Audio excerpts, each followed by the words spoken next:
You're tuning into FM Cypher podcast, a daytime ride along with artists, poets, writers, actors, business owners, etc. Real conversations, real moment. I'm your boy, Free Minded the Cypher. Let's ride. Yeah. Okay, they not stop playing with them. Okay, the Haitian flag represents. Stop playing with them. Okay. Allô, bonsoir. What's up? Allô, bonsoir. What's up? Stop. Allô, bonsoir. Playing with them. What's up? Allô, bonsoir. What's up? Comme un nouillet, comme un nouillet, comme un nouillet, comme un nouillet, comme un nouillet, comme un nouillet, comme un nouillet, comme un nouillet, comme un nouillet, comme un nouillet, comme un nouillet, comme un nouillet, comme un nouillet. Yo, we back at it again with another one. This is your boy, Free Minded the Cypher. This is FM Cypher podcast. This is your girl. Hi, I'm Amanda. Hey, where can they find you? So I don't have a huge social media presence. My Instagram is a problem like Amanda with underscores in between each word, like a_problem_ like Amanda. That's really it. That's my only real social media presence. Okay. What makes you a problem? All of it. All of me. I just like to set the bar low, and that way I'm exceeding expectations. I actually, I got the name from the musical, The Sound of Music. Okay. There's a song in there that goes, how do you solve a problem like Maria? That's sort of my favorite songs, I guess, one of my favorite musicals. So then a problem like Amanda. Is it The Sound of Music? Mm-hmm. I heard of it. Yeah, Julie Andrews. It's good. It's very good. I recommend it. It's a classic for a reason. Is there a movie too? Yeah, it's a movie. It's like a movie musical from, I want to say like the 60s. It's older, but it's good. It's good. It's fun. Okay. I don't typically watch musical movies. That's fine. They're not for everybody. Like you love those? I'm not. I wouldn't say I love them, but I enjoy them. Okay. I enjoy them for sure. I think they can be, when they're done right, they're a lot of fun. Okay, nice. I think the last one I ever watched was like High School Musical. Oh yeah, no, I never got into that. That was like what, middle school maybe? Yeah. I'm much older than you, I think. So that was like my late 20s, early 30s for me. Like my children were in middle school when that came out. You look young though. So. Oh, thank you. Yeah. Where are you from? I'm from Orlando. Okay. Yeah, I was born here. What about you? Originally from Haiti. Okay. Yeah, but been here since I was 4. So. Okay. Were you raised in Orlando? Yeah. Okay, very cool. Yep, Orlando boy. Same. That's good. You like Orlando? I think yes and no. I think for a long time I didn't like it. It felt too touristy or too kind of like superficial. Like everyone was just like coming to Orlando. And I definitely had like an itch to get out of Orlando. And we did for a little bit. Like we moved away for a bit and we inevitably ended up coming back. But I do think that Orlando has so much to offer that people aren't aware of. Like there's a huge like artistic community. There's a lot in the arts. There's a lot of like good restaurants and food and local venues. And there's so much more. Like I think when people think of Orlando, they just think of the parks and they think of like the standard fare, and Disney, there's so much more depth and like richness to it that I don't think people are aware of. So I enjoy Orlando now. I'm good. Okay. That's like one of my goals, to put Orlando on the map. Yeah. There's a lot of stuff. There's a lot of creativities, a lot of creative people here. There are, yeah. We've got a pretty large, I feel like, creative community. Yeah. So it's good. That's good. So what high school you went to? I went to Edgewater High School. Edgewater. So you've been around like kind of like this area. Yeah. So I grew up in College Park. So yeah, like this area I'm familiar with, like this, like older Orlando. That's where I'm from. How was your childhood growing up? Ooh. That is a loaded question. Typically, no matter who I talk to, no matter if it's the podcast, business, I don't know. It's like it plays a huge part of who you are. Yeah, no, it does. It plays a huge part of who you are. My childhood wasn't. I don't want to like sell it or paint like an inaccurate picture of it. I grew up feeling very loved. I was very loved by my family. I was very loved by my parents. I felt very close with my family, like all of that. There was a lot of addiction issues in my family. There was a lot of like financial struggles, things like that. So like there was challenges to be sure, but I never felt unloved in any of it. Like I felt very close with my family, even when they were battling their own demons and their own flaws and trying to sort out their own shit. That's good. Yeah. How was your childhood? My childhood, child remembers. Growing up, it was pretty close. Big family, small house. You know, I wouldn't say small house. It's too much people. Yeah. All right. I went through my struggles, this and this. I say very, very close, loving. Sometimes it can be annoying. Yeah. But I'm really close to my brothers and stuff like that. That's good. I'm close to my brothers too. Yeah. So we're kind of like triplets in a way. Oh wow. But we're almost the same age anyway. I'm the oldest, and the other one is 1 year apart, and the other one's 2 years. That's how my boys are. They're 18 months. That's how I want to have my kids too. Back to back. Yeah. It makes it much easier. It's easier. Just get it done in like one.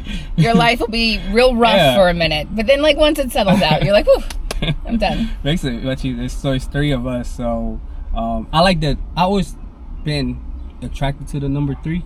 Okay. So it's not just like these are my brothers. Like even with like the way we was raised. Like for me, I look at it like say if one is missing, the other one could play with each other. Yeah, like you've got. Yeah. It works out. So yeah, to me, it always stand out to me that number 3 or something. I had searched, even with my name, there's 3s in it. Oh. Like for the Have you done any like numerology research with like the significance of it? Yeah, I searched it, but I forgot what it means. But when I read it, it was like, oh, perfect. It's okay. Perfect. Yeah. I don't know. Exactly I don't know enough about numerology to be able to like speak to it, but I feel like there's a lot of people who really hold like the significance of what numbers mean and like the significance in like your life and things. So maybe 3 is a big one for you. Yeah. So. There's a lot of reasons. Even my name, like, there's a lot of meanings behind it, but I'm not getting into that. Okay, all right. But yeah. Overall, my childhood, it was fun. It was that growing up, to be honest, there was a lot of people who couldn't really understand my mentality. Same. So I felt a little old. Like an outsider. You said old? Like I just felt like an outsider. Okay, I was gonna say they typically I used to hear old man, preacher. One of those old soul types. I used to before I knew what was like old soul mean. I used to literally felt like there was an old man inside of me. I used to tell people that just because I look young, but I'm not really young. Some people, they just seem to really be born with old souls. Maybe you're one of them. Yeah, I witnessed a lot of stuff, so you have to. Right, it forces maturity on you. Especially coming from like a third world country and stuff like that. Yeah, typically for sure. See stuff differently compared to other people, but all right. Yeah. So, what college you went to? So, you had studied nursing. Yeah, no, I went to, I have got my bachelor's degree in nursing. Initially, we were living in Jacksonville at the time. So, when we left Orlando, he joined the Navy. We lived overseas for a little bit. We came back. We were at Jacksonville at the Navy base up there. I went to college at Florida State College of Jacksonville and got my associate's degree in nursing. And then I finished out my bachelor's in nursing at Seminole State back here. I'm sorry. I just remember what I told you I was going to do the beginning and the closing. Oh. All right, you might as well do that right. All right. And then so you went to school for nursing. I did. how long did that take you? So my initial nursing degree for like my associate's degree in nursing took like 2.5 years. And then when I finished my bachelor's, that took like another 1.5 years. So, but I did the bachelor's all online. I was already working as a nurse at the time. It didn't necessarily change like the scope of my practice whatsoever. It was just looks good on paper. Yeah. It's one of those degrees that they want you to spend money on, but isn't really necessary. Yeah, that's a lot of. Yeah, there's a lot of. I feel like It's a lot business, of higher. man. It is. I think It's it's a a scam. I feel like there's a lot of with higher education. There's. It's not what it's always sold to be. I think it's a business. You're right. It's business. Everything in America is a business. Oh yeah, no, everything's been commodified. It's all about capital. Yeah. So. It'd be like that. It does. Yeah. So after nursing, what was your first job that you got in? So I at ORMC downtown. I was working as a tech on the floor, like a patient care tech. Once I passed my state boards and got my RN license, I started working as a nurse there on med-surg. Stayed there for more than a decade. And then COVID came, and it was during COVID that I left. I did a travel contract during COVID, which a lot of nurses did. There was a lot of money to be made in that.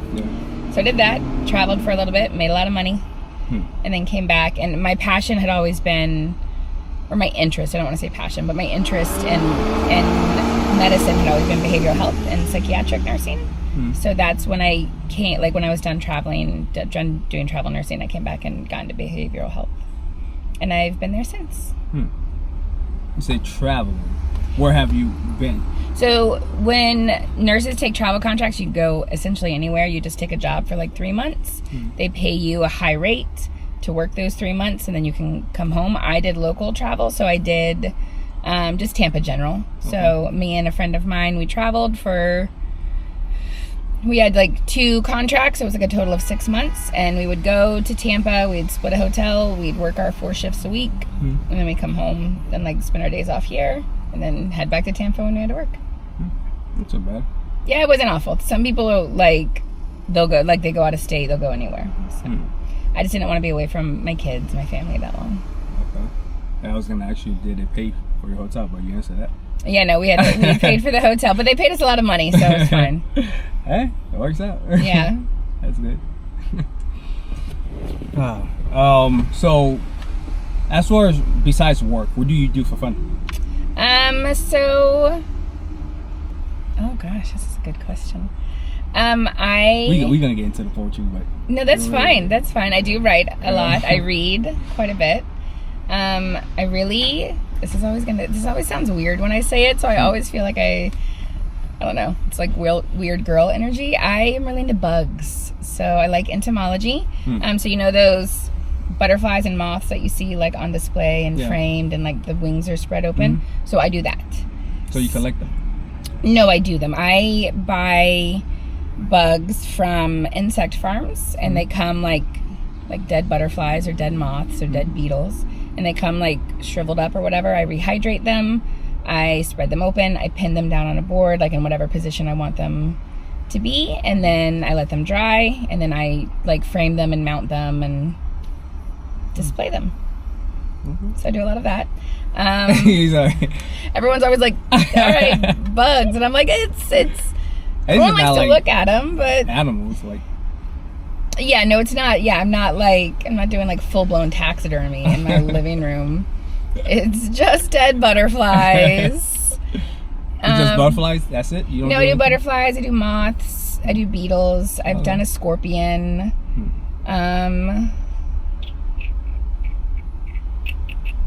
Like some other bug, like just insect type things.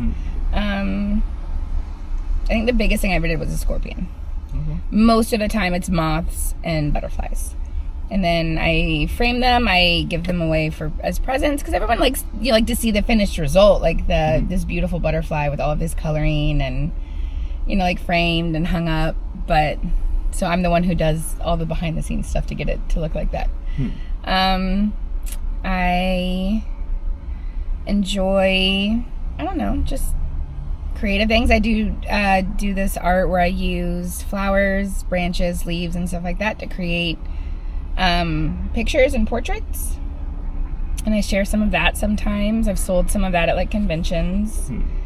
It's hard to explain really, but it's just like using flower petals, I guess, and then using that to make an image with it. Like instead of drawing, like I'm using, let me show you if I can find a picture because I don't think I'm doing it justice. So like using, Okay. so I do a lot of that. You can show them. I don't know if it'll, Probably have some brightness up. oh yeah, I mean, okay. It's on. It's on. Mhm. I don't know if it'll pick it up. So I like to do like images like that. So and I take photographs of it, and then I will frame and like print and frame and sell those. Or I have sold them in the past. I don't do it like regularly. Okay. So a lot of like creative kind of stuff. I like to hike.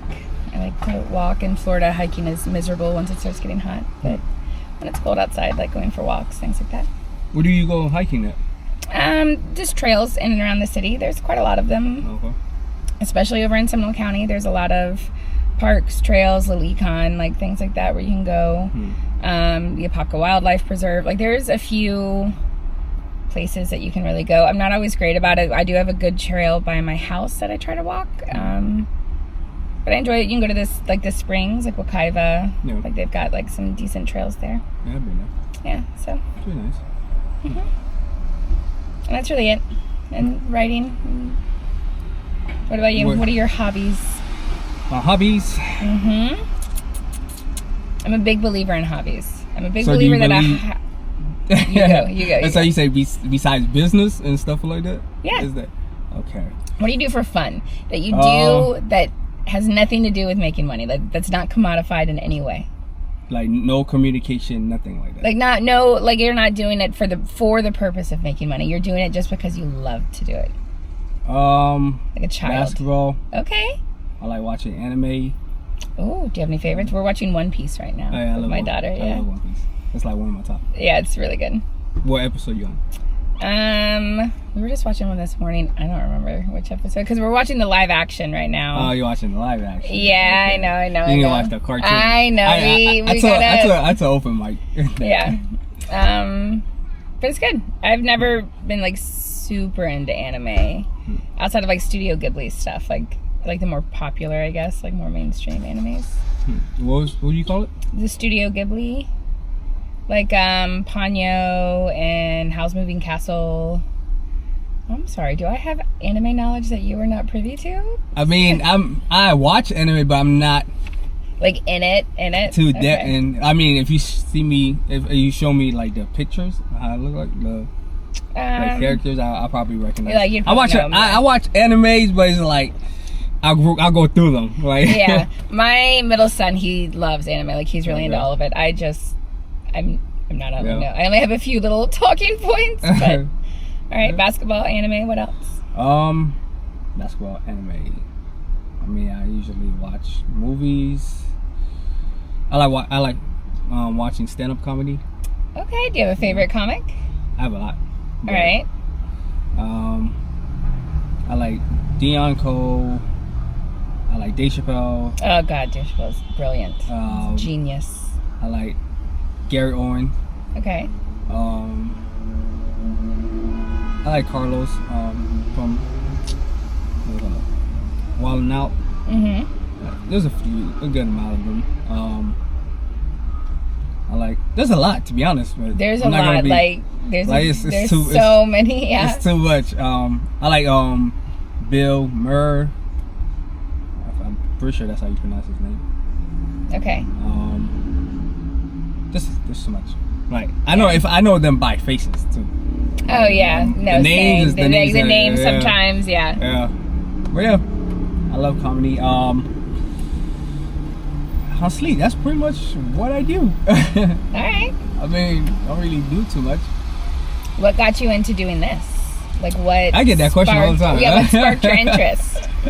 Because this essentially, I mean, everything kind of starts as a hobby. Like something had to just like grab your interest in this, grab your attention. I mean, there's there's multiple ways of me answering that. Like the simple. You want the simple or the? Give me both. Okay, I mean the super simple one. I just got up and be like, I'm gonna start a podcast. Love it. That's like a super simple. I love that you just had this like this little light bulb moment. You're like, you know what? I'm gonna follow. I'm gonna follow this through. I think I was sitting here. Just gotta see it through. I was just sitting here. I think, like, I might as well turn this into a podcast. Yeah, I mean it's a cool car. Yeah, I mean I use my car for marketing. Okay. Like the exterior.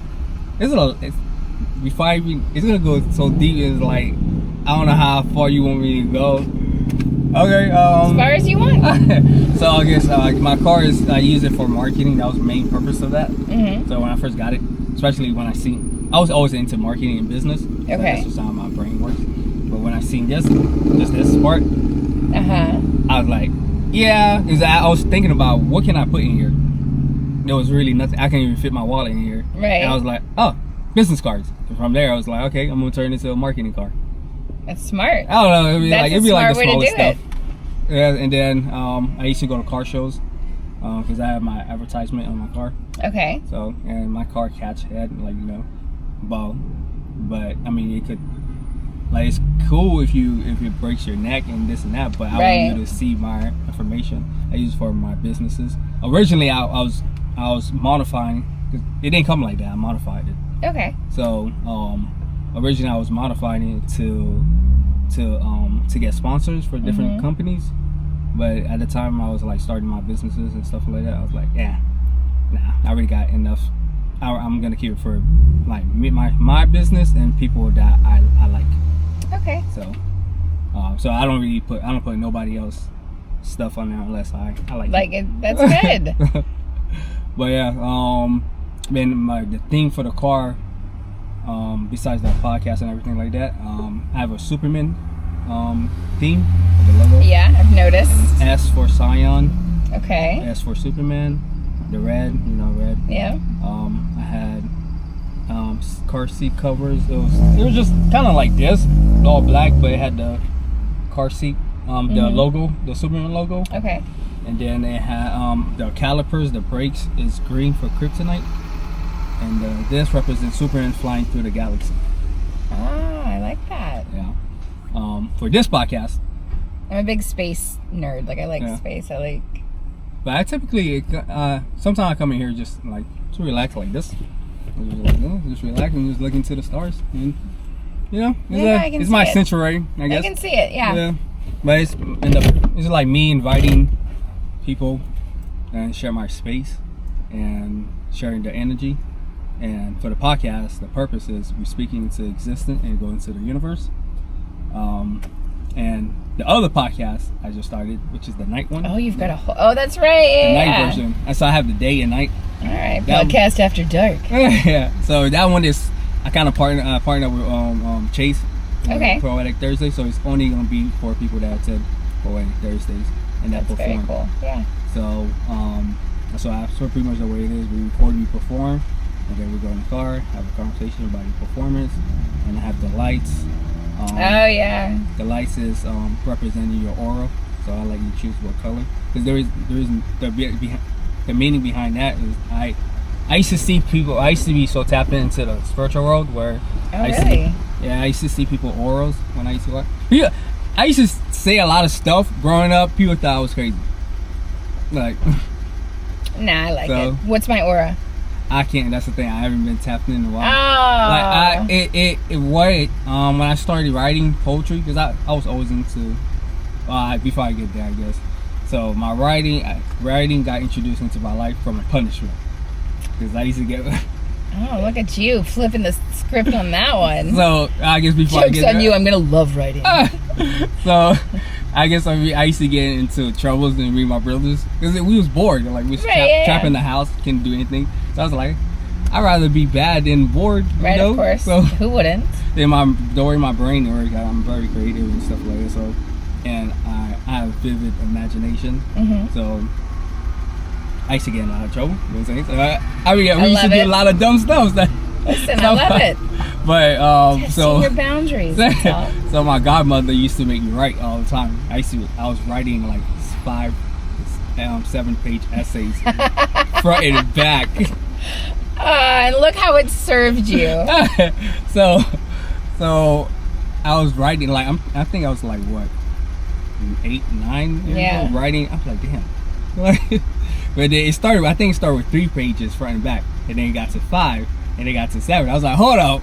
I'm like, I think that's when I started doing some self-reflecting. I was like, you're like, I need to maybe I gotta start working with switch up a little bit. Like my hand is cramping. Let me. I was like, no, we're not about to go to 9. They're like, I was like, oh, this gotta stop. So I guess that's when I turned your whole life around. But yeah, so I guess I was always into writing because what she used to make me do, like, say I was to break something, right? And she would tell me go write about it. When I first got introduced to that punishment, I used to write like the same sentences back to back. I would not do this. I would not do that. And then she was like, "No, that's not what I want you to do. I want you to go write a story." So that's where my stories, I guess, started. Because everything I write is stories.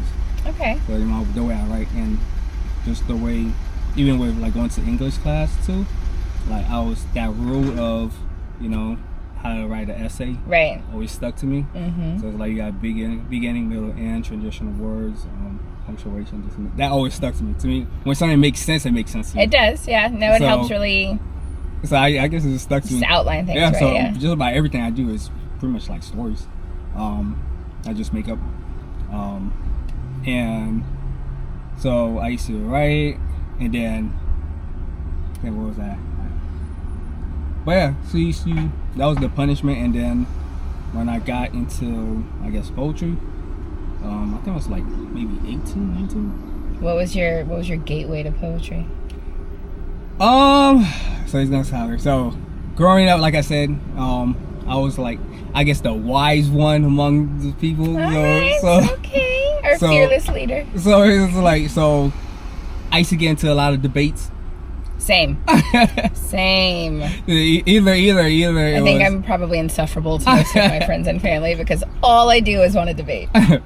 So either there was 4 things going up. Either it was you're crazy, you're dumb. What was it? You're a pastor, or old man. Those like the 4 major things. Like when you're around like certain people, they don't really went through the stuff. Your brain is much further than certain people. So not like I'm saying that people are dumb or something like that, but it's just that really, different levels. Yeah. So growing up, dang, I lost my train of thought. What was I going to do with that?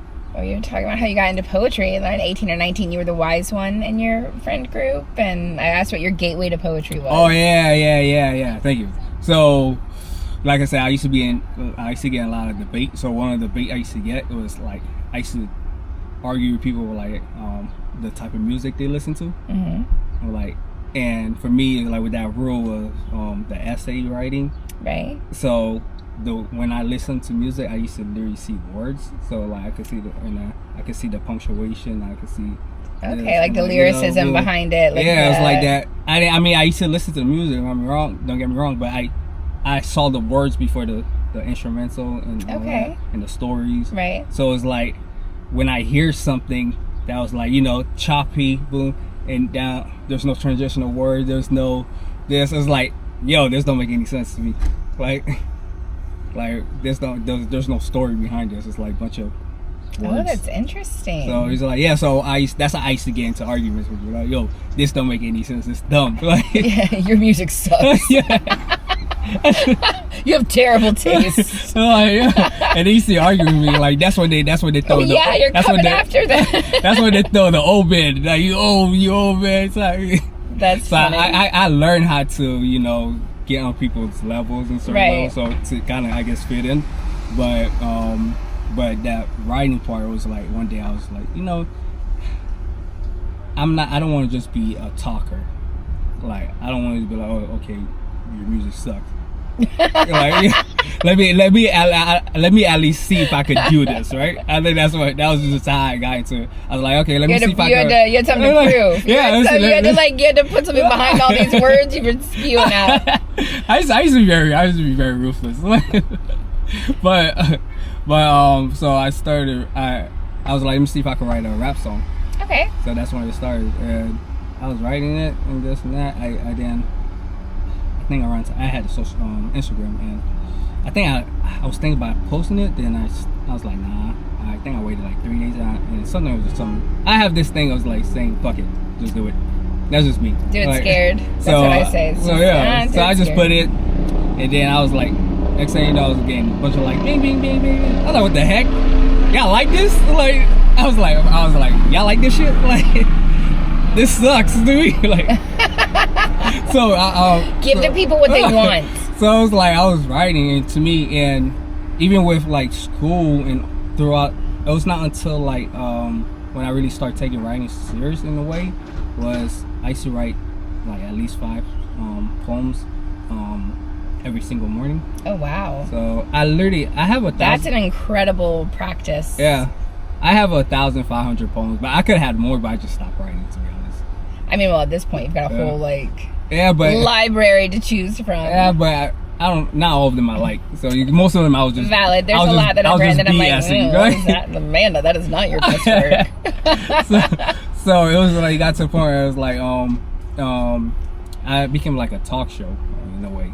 Okay. So one time I was stopped for a couple of days, and I used to get like random people hitting in my DM like, hey, what's wrong with you? Oh, like you want the reason I wake up to like shit, like stuff like that. Inspiring the world. I was like, oh fuck. I gotta post something. I guess I gotta take this thing serious now. Lock in. Yeah, but it's a lot of reason why I stopped, but it just got a little bit depressing because it got to the point where I was doing for people. Right, it's no longer self-serving. It was like it was not funny anymore. Yeah. I was like, I have a responsibility in the world. Yeah, it strips all the fun away from it. So it's that. What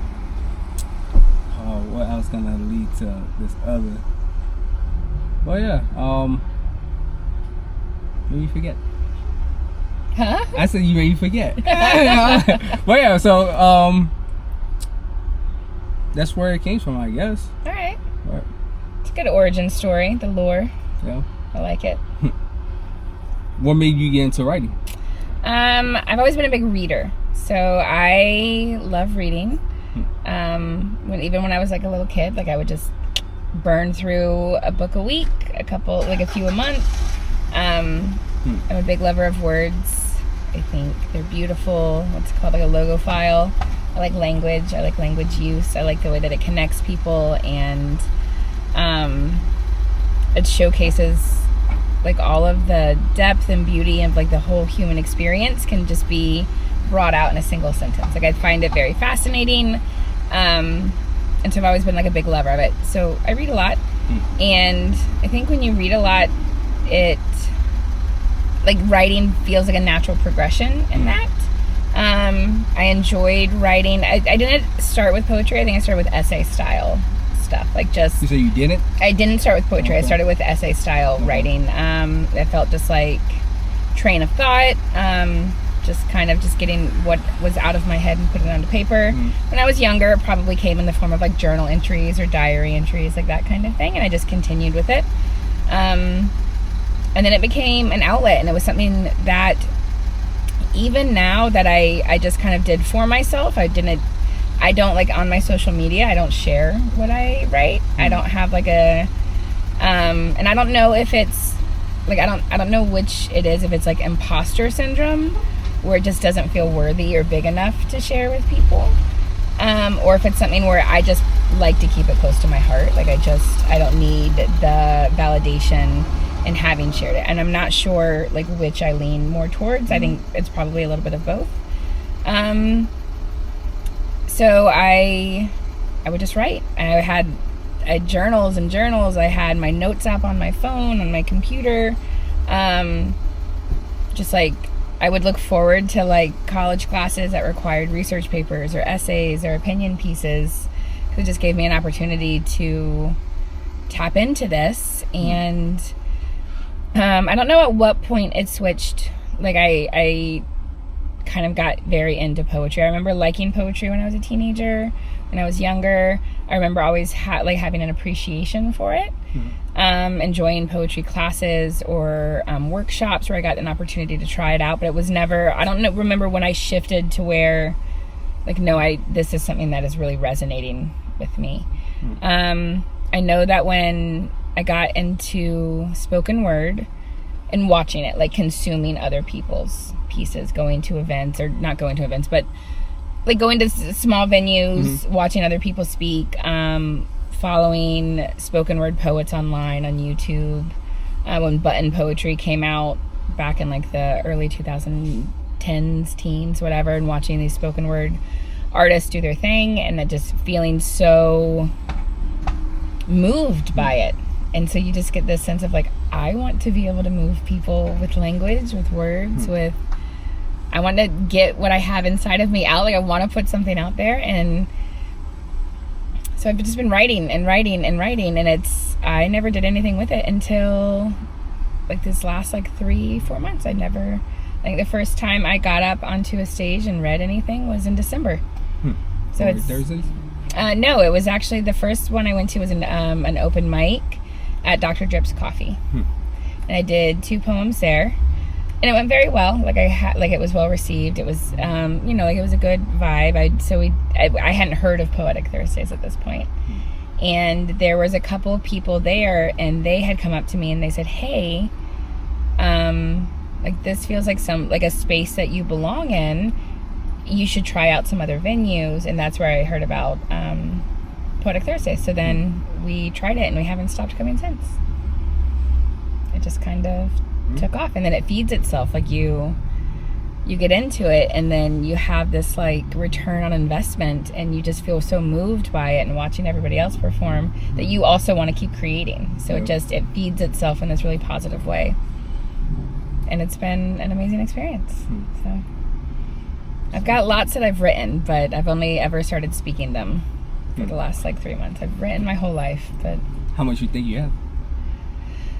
I don't know about thousands, but I've got a decent amount. I've got hundreds at the very least. I've got quite a lot, like on my one, like saved to my computer and my phone. I have a lot of just like unfinished stuff, or things that I'm just not quite, like I haven't rounded out completely, or I just think of one sentence, one blurb, like one thing that I'm like, this feels like something profound that I need to put to paper. And then sometimes I can build a poem around it, and sometimes it just is one sentence that sits there. It just depends. Yeah. You I know you said you write on your computer. Do you carry like an actual notebook? I do. I do have a journal. Like I tend to carry like a notebook, pen. I think there's something, I'm not always good about it. I do a lot on my notes app on my phone, because that's what I tend to have on me all of the time. So like if inspiration strikes or whatever, I can just pull up my phone, type it out real quick, come back to it later. I used to be really good about carrying around, like in my purse, what's called like a commonplace journal or commonplace book. And it was just a small notebook, and it was for the purpose of just writing down something really quick as you go about your day. I do think there's something beautiful and kind of lost in the idea of putting pen or pencil to paper, like the textile of it, the act of doing it. I do find it more rewarding to write in an actual notebook. That might just be like a romanticized idea of it, though. Like, I don't know. Like, I do that too, so I'm not sure. I admire people, kind of envy people that can do that. That write in like actual notebooks? You don't write ever on paper? Why? I got ugly handwriting. So? It doesn't feel good. I don't get that feeling. I don't get that same feeling when I write it when I text it in my notes. Okay. I don't know, for some reason it's. And plus, and sometimes I would press the microphone, what's called, and I just say the speaker. Yeah. How old are you? 30. 30? Okay. So it could just be like an age thing too, because you've always had access to this kind of technology. So like when I was, like I I'm 41, almost 42. And so like during my middle school, high school years, I didn't have a phone. I didn't have a computer. I didn't have a computer in my house at all. Like my first computer came while I was well into my 20s, married with kids. Same with a phone. Yeah. So a lot of like those younger years were spent with just pen and paper. So that could just be like, I think when you have access to like always doing it on your phone, like if that's what feels like, if that is what resonates, that's what resonates. If that's what feels good to you. Yeah. I think, and I create stuff faster. I will, yeah. I do think that I can see that. I think to me it was like, for me it was like the way just same way when you used to get inspirations. Like when I'm driving sometimes, mostly when I'm driving. I'm like, oh, this is gonna be a poem. And you can just quickly hit that microphone, record it. If I forget. Yeah, and you can just like, let me put it away later. I'll revisit you when I have time. Yeah. Because I used to do it. All my stuff used to be in notes. So I just post it. Yeah, and I go back. Yeah, my notes app is just like poem. Yeah, that's all it is. But I used to, I had 3 ways of writing. Okay. I used to listen to instrumentals. So I guess it's where like, I think my people call it rap, poetry. I call it prophecies. That's my. Right. I mean, my name is Cypher and stuff like that. So I write messages. I like that. I like that. Oh yeah. So I used to listen to instrumentals. So I think that's where like, kind of like where it gets the melody from. I'm envious of that. Of people who can like focus in with the music and like use that as a source of inspiration, or like the instrumental. I enjoy music. I don't have like a musically inclined brain. Like my brain doesn't do that. Even because I've heard people speak and they have like instrumental music happening in the background and it's beautiful. Like it lends such a gorgeous sound to the entire performance of it. And it's like my brain can't figure out how to do it. I can't figure out how to listen to instrumental music. Maybe that's it. Like maybe I just need somebody to walk me through it, like to kind of help me see it from their perspective, like how their brain is working through it. Like hold my hand, guide me through, teach me your ways, because mine is just words. It's just I just need the words. Yeah. You go learn, because I had to. Like my thing is like when I used to listen to instruments, I used to hear the words. See, that's amazing, yeah. So I wasn't really focusing on being on beat. Right. It was like listening to the instrumental and like the words just came. Yeah, it was like I wasn't trying to rap or anything like that. Now, there are a lot of people who really have that connect. Like, well, my friend, from high school, he's a producer. So when I decided to start doing the music, he was telling me, okay, this is the rules. I learned pretty quick. So I was like, all right, okay.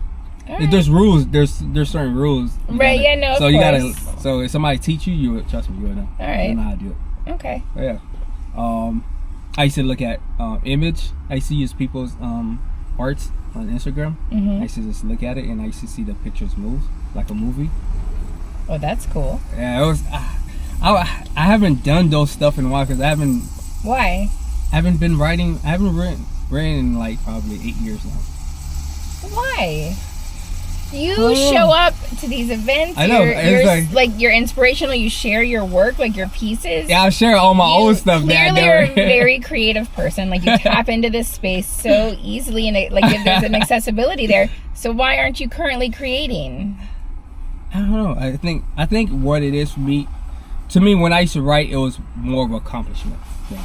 Okay. So it was like. In the feeling I used to get, that was the third style. Because I used to just pick up the phone in the morning. That's like the best time. When I'm laying down, and I used to just pick up the phone. I call it, you know how people freestyle? Yeah. I call it free writing. Yep.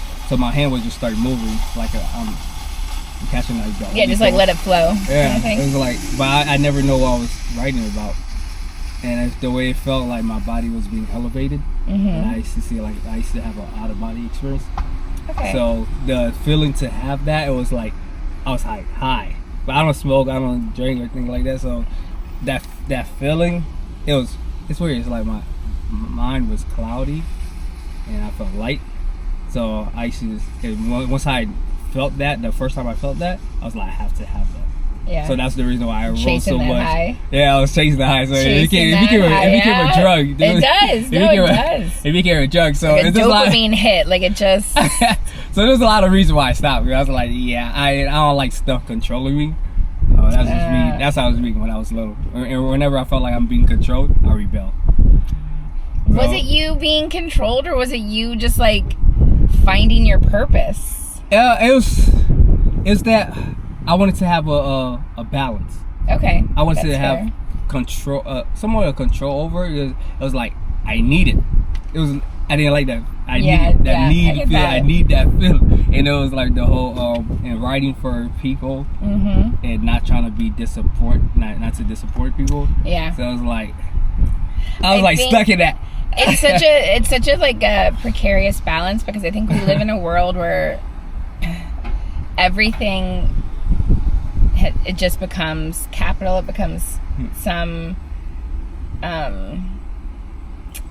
it becomes commodified in some way, and we take things that we love, that we do, we initially get into, that we create for ourselves, and once you start getting the validation from other people, like that little click, that little dopamine hit, that little like, oh my god, I love this, and then you shift focus, and everything, inevitably we end up prioritizing the wants, needs, expectations of the people around us, as opposed to like this intrinsic and internal drive. Yeah.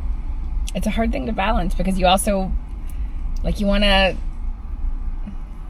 appease people in some respect. Like, I want to write poetry that people resonate with. Like, when I get up there and I'm reading or I'm writing something, and there's been plenty of times I'm writing something and I'm like, ooh, I don't think anyone's gonna really like this. Like, this is whatever, and I end up going and doing nothing with it, because all I'm thinking about is the response from the audience. And I'm like, that's the wrong way to go about this process. Yeah. And it's also inevitable. Like, I don't know how to separate the two. I think for me, it's fine. Well, same thing for you. Like, I guess pause a little bit. Just analyze what you're going for. You gotta take a break sometime. Right. I think, recognizing your motivations, recognizing where you are. Are you getting burnt out? Are you doing this for the right reasons, the wrong reasons? Does it feel like something that is actually speaking to your soul, or are you just trying to appease the people listening? Yeah.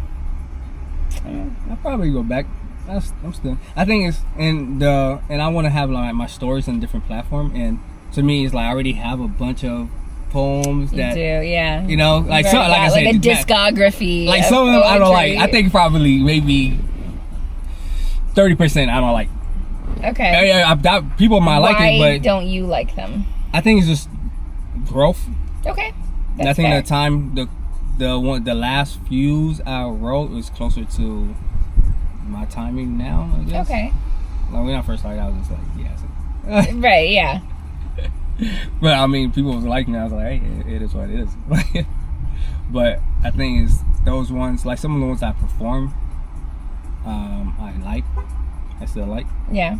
So, and it's like I said, I write stories, so the way it's structured, I could literally turn those into short films.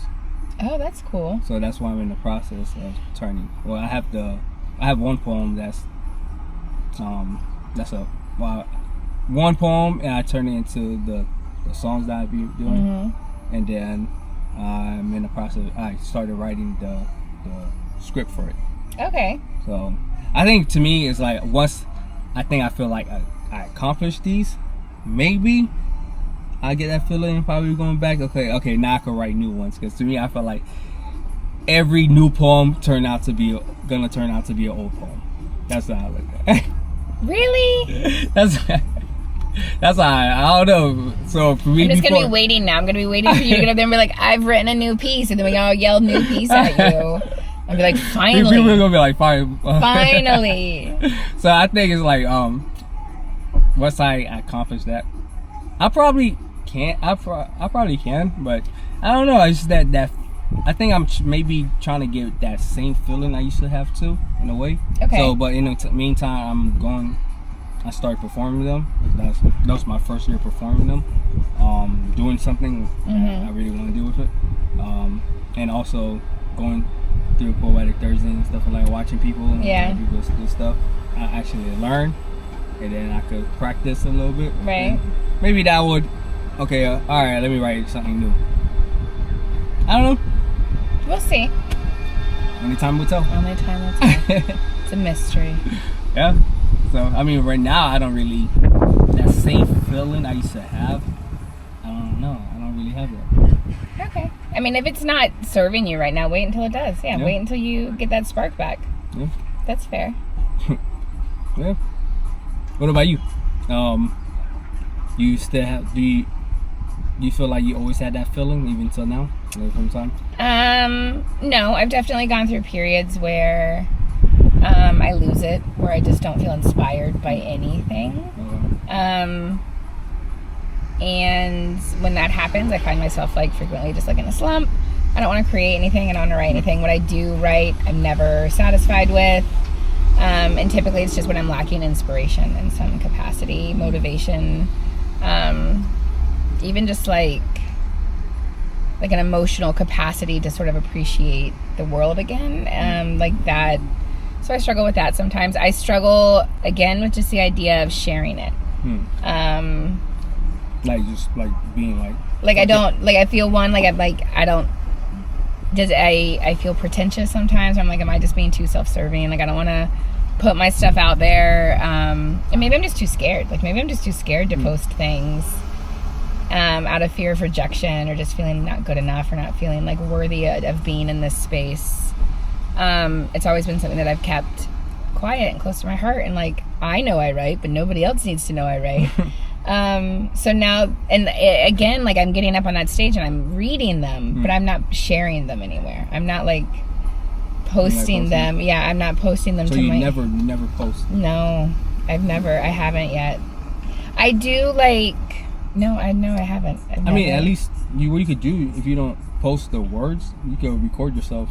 Right, and I've tried and I haven't done that either. And like other people have recorded me and like they'll share it to their stories, and I love it, and I love seeing other people. And like my husband, he shares everything. Like he shares what he does, he shares it, like he's very in it, he's very open with it, he's very like put it out there, like cast it out into the world. And I'm very like forget it.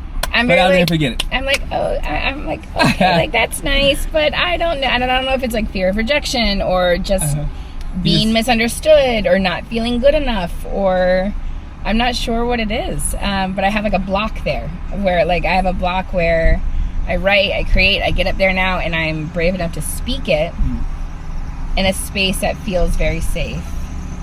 It doesn't feel safe enough for me to just like post it online. You need a little bit of I don't give a fuck. Right. I need more. I need to give less fucks. Right now I'm giving way too many fucks. That's why I have all of the fucks to give. It's a problem. I used to tell people they need to drink I don't give a fuck tea. Yeah, I need a little bit of that, because I struggle. And sometimes I'm like, all right, I'm gonna do it. I'm gonna post this. It's gonna be fine. Like, Amanda, you're overthinking it. And I'm like, nah, negative. No, I'm not gonna do it. I'm not gonna do it. Once you do that first one, maybe that's like I just need like the gateway, yeah, like the opener. But yeah, I've definitely had moments where I go through phases where I write less, I read less. Our oldest son died a couple of years ago. Yeah, I heard that. Yeah, and so following that, it's been 2.5 years now. I couldn't even read. Like I couldn't read. My brain was done. Like I was done. I was tapped out. I was emotionally, mentally, like completely depleted. And so the idea of creating anything, I was done. It took me. I went from reading 2 to 3 books a month to not being able to read like a page for more than a year. For more than a year after he died, and it was like my heart knew that getting back into reading and to writing into these things that really fill up my soul, like I knew it would be healing for me. I just don't think I was ready to heal, and I didn't have like any of the mental bandwidth to. Like I couldn't remember anything. My memory was really poor. Like I was tapped out, and that's probably the longest I've gone without being able to create anything, without being able to write, without being able to read, without being able to think. Like I just couldn't even think clearly. And that was like probably for the first like year and a half. So it's only been probably since last May that I've really leaned into the idea of writing again, or expressing myself in any capacity. And I found it has been healing. It has been incredible in many ways. I mean, not even in many ways, in every way. It's just been incredible. So I'm glad to be able to get back into it. And I still have moments where I'm like, I can't do this. What am I doing? I can't do it. I can't do it. And I think that's just like that imposter syndrome creeping in. Now you're good. I don't know what you talk about. Thank you. I appreciate that. You're incredible. Everyone else makes it look so easy. And I get up there and I still shake. And everybody has like these, they're so casual on the mic and they're just like introductions. And that's how we looking like? Yeah, you make it look effortless. Like you just get up there like, hey guys, like you talk like you're just talking to your friends. And I get so nervous and my hand is like shaking. My palms are really sweaty and I'm just like, hi. And then I feel like I do okay when I read the poems. Like I have it there and I'm just like tapping into the words. It's like the before and after. And then I'm just like, all right, thank you. And then bye. Like, get me off the stage. I'm like, oh, no, stop looking at me. Sometimes I go on stage and sometimes my mind go blank a little bit too. Like that's when I was performing, announcing the other podcast. Yeah. I don't know, my mind was going blank. And then when my mind went blank, I was just the way you guys was looking at me, I was like, every time I go in there, I think of almost the episode. You watch Dave Chappelle. Yeah. He was talking about how you up there and you see people going like this. They're just like they're tuned in. You're like, oh my god. Like, their eyes going like this, looking at you. Yeah. Sometimes you want to laugh, but the thing I like about it is like, for me growing up, it was hard for me to feel emotions. Okay. So I didn't really feel emotion like that, to be honest. So, do you think that was? Do you know why? Yeah, I know why. All right, we don't have to get into the why. Oh, I mean, from my experience, all the stuff I see going through this. Yeah, it's easier to disassociate and just kind of go numb. It was like, I got to the point where I just stopped talking, and I get that. Like there's not really, like I said, there was not a lot of people I really could. But when I meet those people, like yappers. I'm a born yapper. I like to yap, but so, get me on a stage and I'm like, ooh, what am I doing up here? Yeah. So, but going on stage, well, I used to force myself to feel emotion. And I used to force myself to be in front of people in a way. Oh. So, but it was weird. Like, I have like a conquer mentality. So. Okay. So it's like, for example, like if I'm scared, I feel like, honestly, my body moves before my brain. So like I could feel some type of way. Next thing you know, like, where am I going? Like, it's like, it's like wait a second, I have not agreed to this yet. It's like my body started moving, and that's I don't know. What I realized when I was little too is I have to force myself to, because I want to conquer a lot of stuff. So yes, I have issues or this and that, but I used to analyze myself and be like, this, I don't want to be like that, So that's good. That like introspective work. Yeah. So I used to go in front of crowds, this and that. But to be honest, I used to hide from people. Oh yeah. I used to hide from people, but for some reason, people used to always find me. Like, you can't hide from God. Like, God's like, I know exactly where you're at. Nice try. You almost got away with it. I was like, oh my God. I was like a people magnet. I was like, I've always been like fairly extroverted. I feel like I'm good with people. I like to talk, but I don't hide from people. I just kind of hide inside myself. Like I give them this very curated, like fun, happy, light, easy version of myself. And I'm like, that's fine. They don't need to know who they're really dealing with. Like so I do that more. Like I think I just kind of wear a mask a lot of the time. Why you feel like you wear a mask? You seem like this is a mask right now? You'll never know.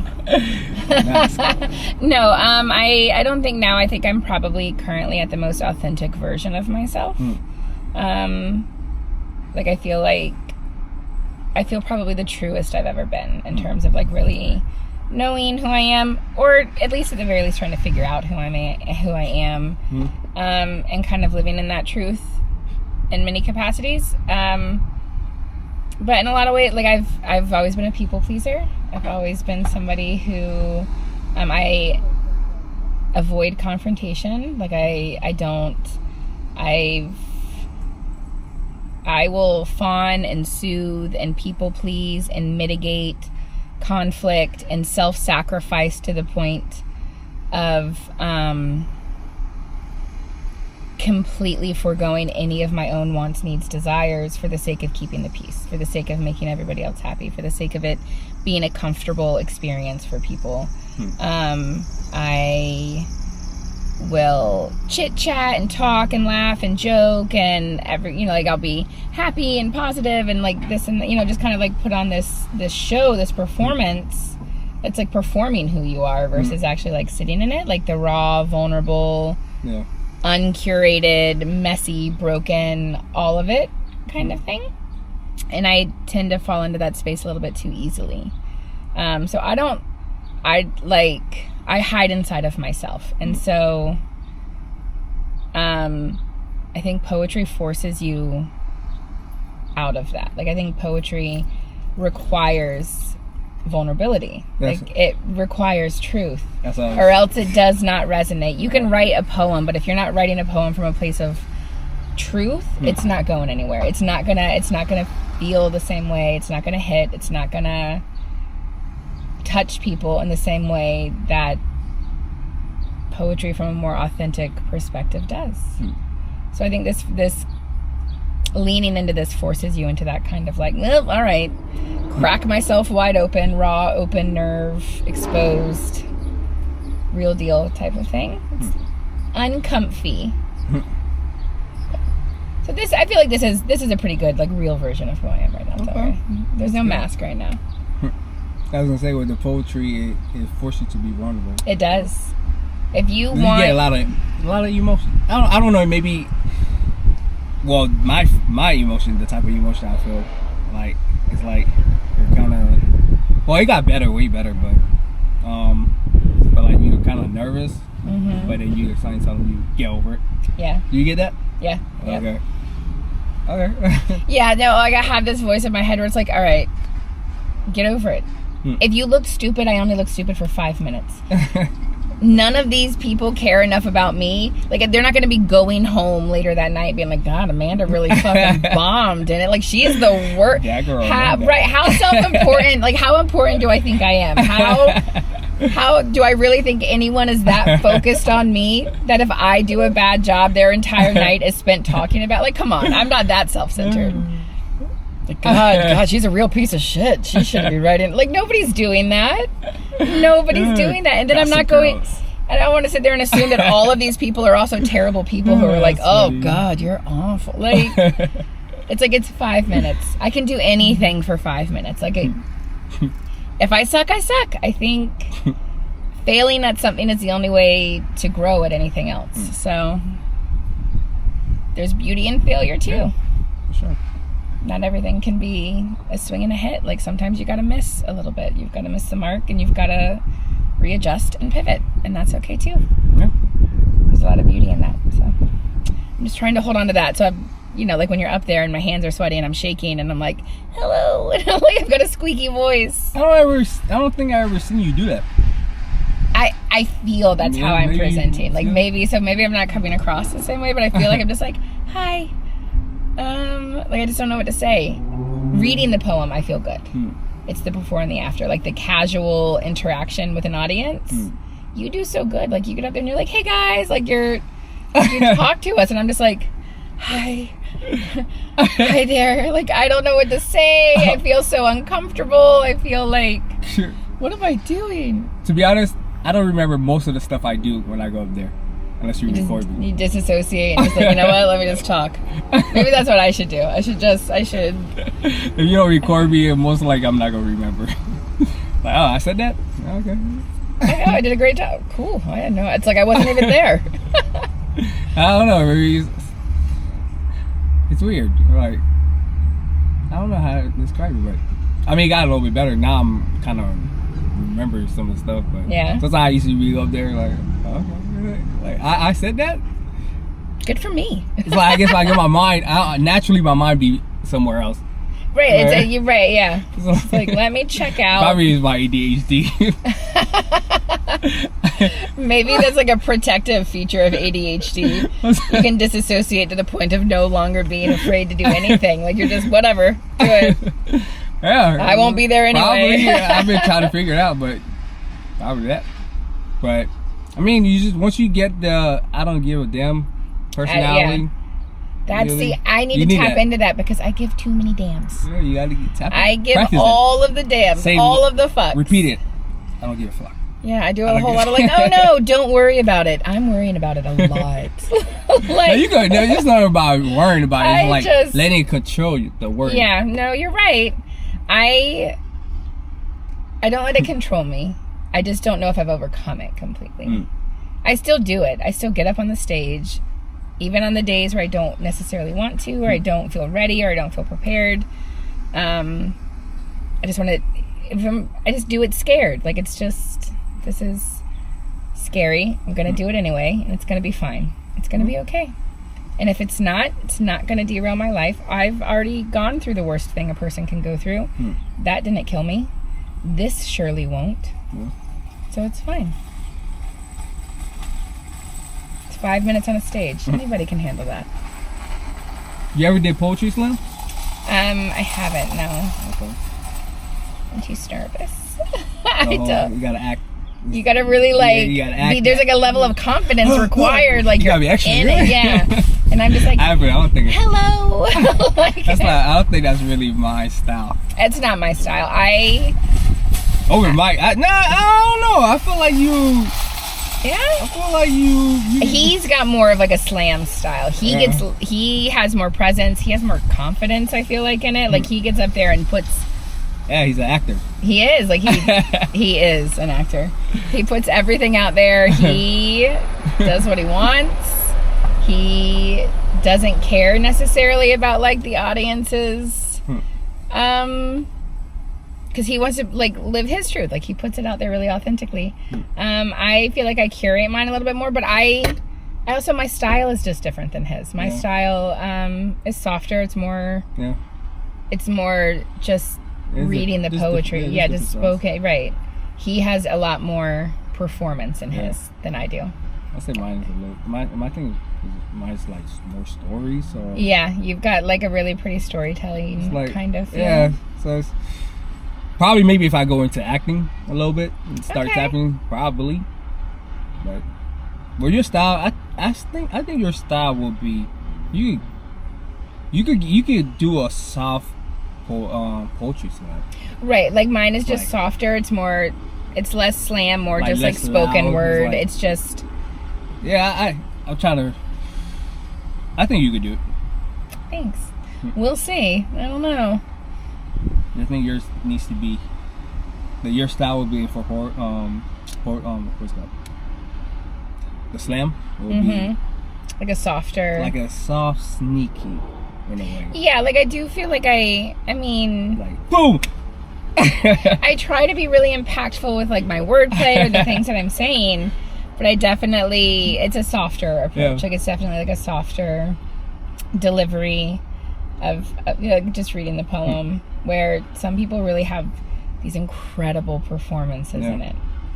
Like it's like storytelling. It's like it's different type of storytelling, but like. Like I get up there and I read a poem. Force acting. Right.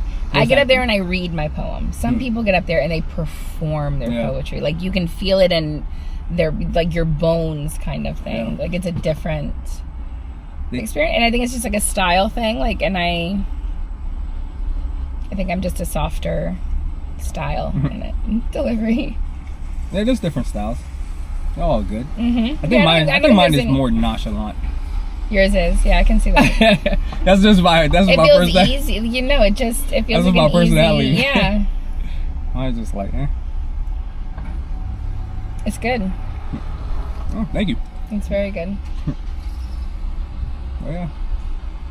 What's your goals? I know you said you're a nurse, but pay the bills. But if you could choose what you want to be and do what you want to do, what would it be?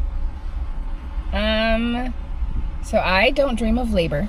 So if I really had to choose what I wanted to be, it would be independently wealthy. I am somebody who looks at, my only goal, I think, is to feel fulfilled, to feel authentic in some capacity. My job funds my life, not the other way around. Like, my job is not my life. My job is not my identifying factor. When people ask me, or like, you know how when you get into a conversation with somebody and you're like, oh, like, what do you do? And the default response is, what do you do for work? But all they said was, what do you do? So you could say, like, oh, I'm a musician, I'm a poet, I'm a writer, I'm an artist, you don't have to make money off of these interests and pursuits and hobbies and loves for them to be worthwhile. Yeah.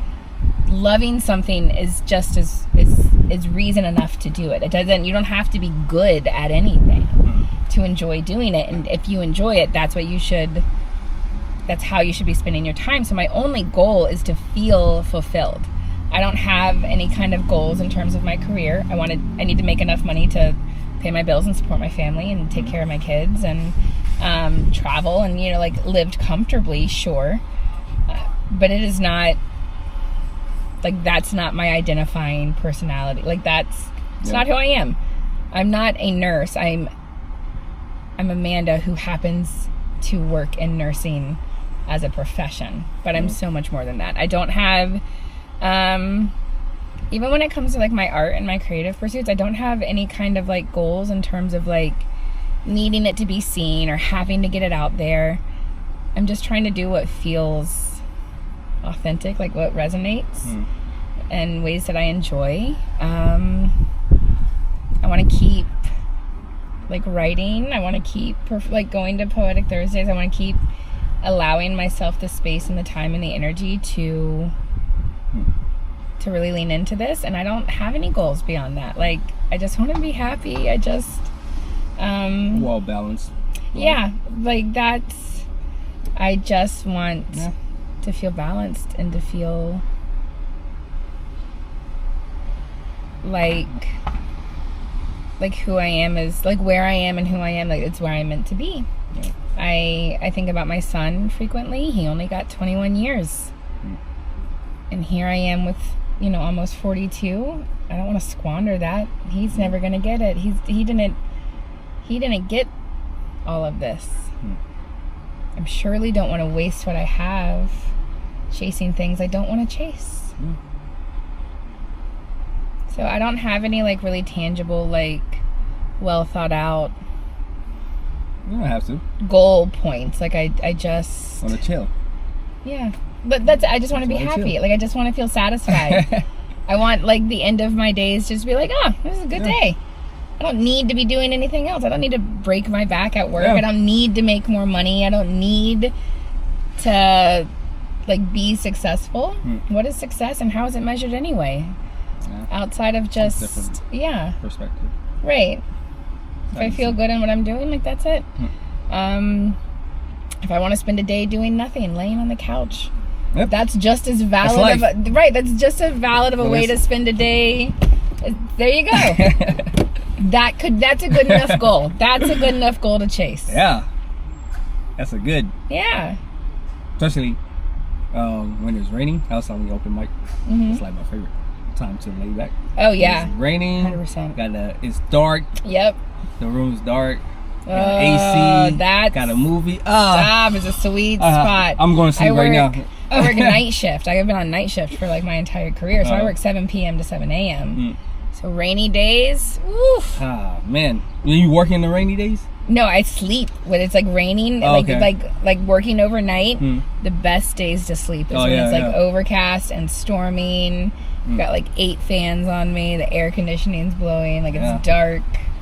It's amazing. Nobody's mowing the lawn. And you got that eye thing. Like, you're just like, ugh. You put that eye thing, what's it called? Like the mask? Yeah. Like, and sometimes I do. Because sometimes even, like, it knocks you out. Yeah. Like, so. You gotta be careful with that. You gotta put an alarm. Oh yeah, no, I set like 3 or 4 alarms. Especially if I'm working back to back. Like, I have to get up. I have to get ready for work again. You know. Yeah, it's deadly. So yeah, a day spent in bed, like a rainy day spent in, like, that's just as valid of a hell. That's a great goal to have. Yeah. I would love to have a nothing day. You can have an average life, and as long as you, for me, traveling. I do love to travel. I do, That's and perfect. I've been very blessed. Mike was in the Navy for 10 years, and we lived in Sicily, over in Italy, for 3 of them. My youngest son was born over there, so we got to. And we were very young. We were like in our early 20s, and we really just got to spend 3 years like living in another country, exploring another country, like learning a whole other culture, and like it was just the most amazing experience. So I'm a big fan of traveling. I'm a big fan of going anywhere, doing anything. Like I'm a big fan. I think everybody's a fan of travel, though. I don't think anybody has the time or money to do it as often as they would like. My goal is to do it twice a year. Where's your favorite place you've gone? Favorite? I want to say favorite is I still have more travel to do. Favorite so far? It's got a. All right, what's your dream? I mean, spot I to can go? tell where I went. I want to. It's still. I still want to call it favorite. I guess if I call it favorite, it's because I had a all inclusive. Oh, nice. So I guess that's my favorite. I mean, that's not bad. That's not So bad. the all inclusive was really good. That's pretty good, yeah. Yeah, we stayed Cancun. Yeah. That's awesome. For a week. That's good. Yeah, it was all inclusive. Free drinks, free food. Oh shit! Yeah, see? entertainment. I could use some of that in my life right Yeah. now. That's good. I could use a whole lot of day drinking and laying on a Yeah. beach chair or something somewhere, listening pretty to good. waves. That's good. Yeah. I think. Where is your dream spot to go? Like, what's your number one on your bucket list? Everywhere. Cop out. You got to give me something. Give me one place. I want I think I was thinking about going to Bali. That seemed like Indonesia, to me, yeah. I would go anywhere that's nice. I'd just go anywhere. Thank you for tuning in. This is your boy Free Minded the Cypher. This is FM Cypher podcast. This is your girl. Amanda. Let them know where they can find you again. A problem like Amanda _ in between all of the words on Instagram. Yeah.